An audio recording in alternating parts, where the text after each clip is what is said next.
Segunda Reis, capítulo 13. O reinado de Jeoacás de Israel.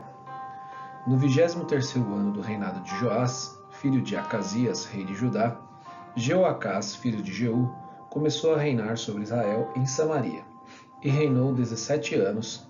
Jeoacás fez o que era mal aos olhos do Senhor e andou nos pecados de Jeroboão, filho de Nebate, que este levou Israel a cometer. Não se afastou deles.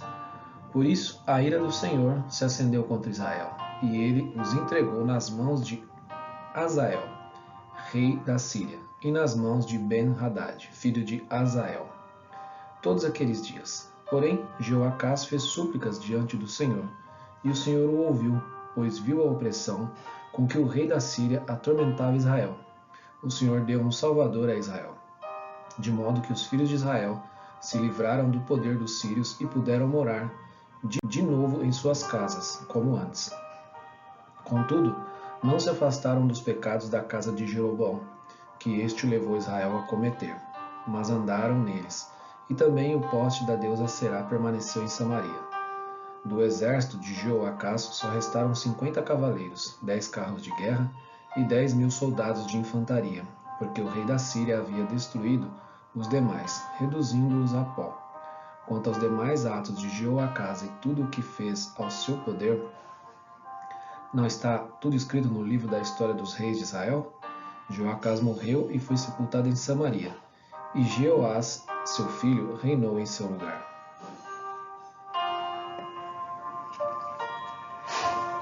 O reinado de Jeoás de Israel.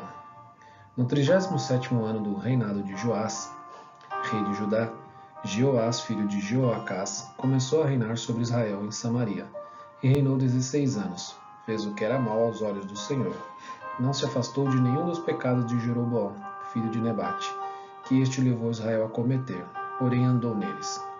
Quanto aos demais atos de Jeoás e a tudo o que fez e o seu poder, com que lutou contra Amazias, rei de Judá, não está tudo escrito no livro da história dos reis de Israel? Jeoás morreu, e no seu trono se assentou Jeroboão. Joás foi sepultado em Samaria junto aos reis de Israel. A profecia final e a morte de Eliseu. Quando Eliseu estava sofrendo da enfermidade da qual viria a morrer, Jeoás, rei de Israel, foi visitá-lo. Chorou diante dele e disse: meu pai, carros de Israel e seus cavaleiros. Então Eliseu disse ao rei: pegue um arco e algumas flechas. Joá pegou o arco e as flechas. Eliseu disse ao rei de Israel: empunhe o arco. O rei fez assim. Então Eliseu pôs as mãos sobre as mãos do rei e disse: abra a janela que dá para o leste.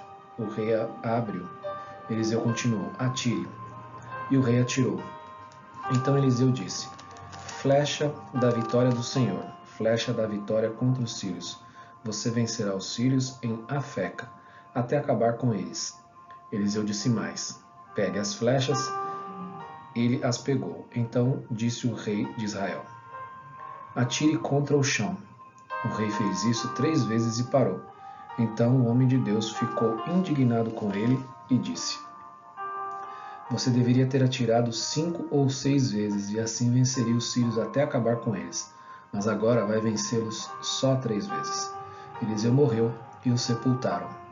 Ora, os bandos dos moabitas costumavam invadir a terra no começo do ano. Aconteceu que, enquanto alguns sepultavam um homem, eis que viram um desses bandos. Então jogaram o homem na sepultura de Eliseu e fugiram. Quando o cadáver tocou nos ossos de Eliseu, o homem reviveu e se levantou sobre os pés. Guerra entre Israel e Síria. Hazael, rei da Síria, oprimiu Israel durante todo o reinado de Jeoacás, porém o Senhor teve misericórdia de Israel, se compadeceu deles e voltou-se para eles, por amor da aliança com Abraão, Isaque e Jacó, e não quis destruí-los até agora. Ainda não os expulsou da sua presença. Hazael, rei da Síria, morreu, e Ben-Hadad, seu filho, reinou em seu lugar. Jeoás, filho de Jeoacás, retomou das mãos de Ben-Hadad as cidades que, na guerra, este havia tomado de Jeoacás, seu pai, 3 vezes Joás o derrotou e recuperou as cidades de Israel.